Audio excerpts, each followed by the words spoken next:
It's World Mental Health Day, and on this day, we thought we'll talk about something that's affecting all of us, but we don't really have the answers to, and that's burnout.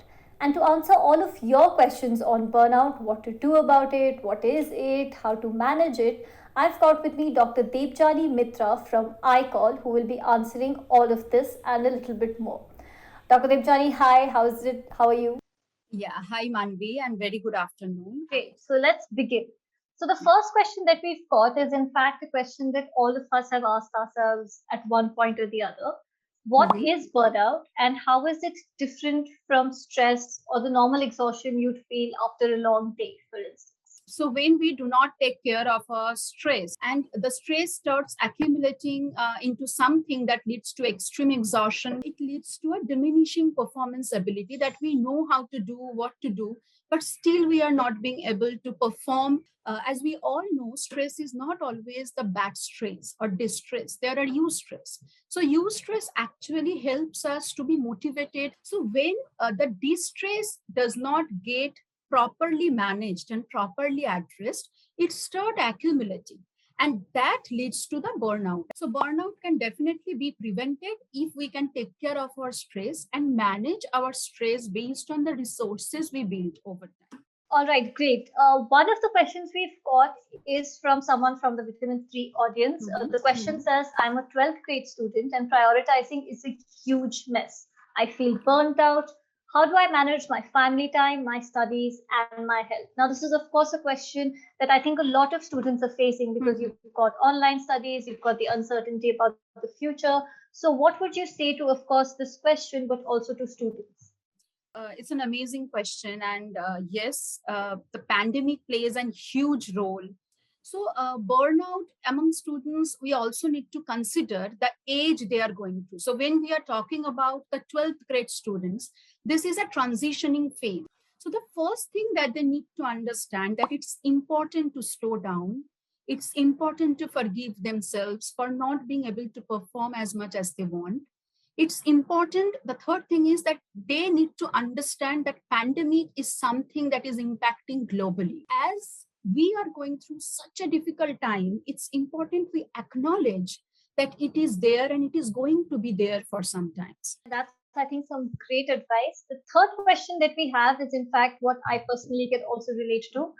With work burning you out, how does one spare time for personal projects and leisure activities, which I think a lot of other people who are in offices, everybody is working remotely, the work life balance is getting a little, the boundaries getting a little blurry. So, with that in mind, how does one spare time for personal projects and leisure activities? Most of the time, these personal projects are not in terms of unwinding ourselves or giving ourselves a sense of freedom. At times, it also involves earning more money for survival. It also involves proving myself in other areas of life or achieving what we want to achieve as a person. It's important that we understand that at times just sleeping is also a part of the activities that we want to do or our body wants to do. So listen to your body, listen to your mind, and identify from where these projects or these activities are becoming a stress, a burden, than a sense of giving a sense of freedom and autonomy. Got it. So basically, you're saying to not put too much pressure on yourself, even when you're thinking about hobbies or what your leisure activities is. Absolutely. Because oftentimes I wonder if it's just okay for me to just relax on a weekend and not maybe go out and not do hobbies that require a lot of my time, because then that also Absolutely. becomes another task on your to-do list. So find Yes. taking the pressure off hobbies and wondering what it is that you can do. Sure. The next question is also sort of related to it, but the question is, how do you deal with feeling creatively drained when you are burnt out? It's very important to understand again what creativity means for you. And even to be creative, it's important to listen to our body and mind. So if our body is telling us that I cannot move, just give me some rest. I'm having a headache, I'm having body ache, and like my stomach is upset. I cannot walk properly. There is no point of sitting at a place and doing things or drawing things. Got it. No, I think that's some great advice. And in fact, I was also taking mental notes while you were talking. It's very important to listen to your body.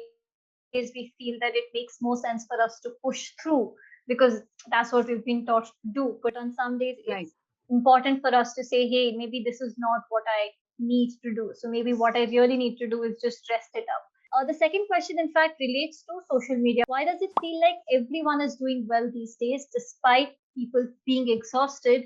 Is this a symptom of burnout? Social media serves a purpose for all of us. So let's not judge ourselves on the basis of something, a reality that is so virtual, where there is no actual human interaction, right? Because there are like thousands of friends, virtual friends whom we do not know intimately. So then it becomes a struggle for us that we start thinking that they are happy, why I'm not happy. They are so productive, why I'm not productive. So one way we can deal with it is try and reduce your social media access. It's important to access it, but try and reduce your social media access by identifying the hours you are spending over there. Be a little mindful. Great advice, but a little difficult to remember when you're scrolling on Instagram and seeing people vacationing or going to restaurants. But fine, we'll keep this in mind. My last question is, in fact, you have mentioned this in different questions or in different answers in different ways. But what are the small everyday habits? If you could tell us maybe 4 or 5 small everyday habits that can help us in dealing with burnout, or even in fact in dealing with stress, which we now know might lead to burnout. Prevention is always better than cure. And before we get into complete burnout, it's important that we prevent it from the very beginning. So identify the stressors and how they are impacting us. Listen to your body even before you get into burnout. Mindfulness is a way of living life. Burnout is not uncommon. The economy, the situation, the pandemic, these all are part of the burnout. So it's okay to accept that we may not perform always the best that we want to perform. So forgiving yourself, dealing yourself with a lot of compassion, just the way we want others to deal ourselves. Absolutely. What a lovely thing to say. And all the helpline, iCall helpline numbers, as well as email IDs will be mentioned in the description of this YouTube video. You can check them out. We will also put a link to the crowdsourced list of therapists and psychiatrists that you can reach out to if you feel that that's what you want to do. So don't forget to like, share, and subscribe to Vitamins 3.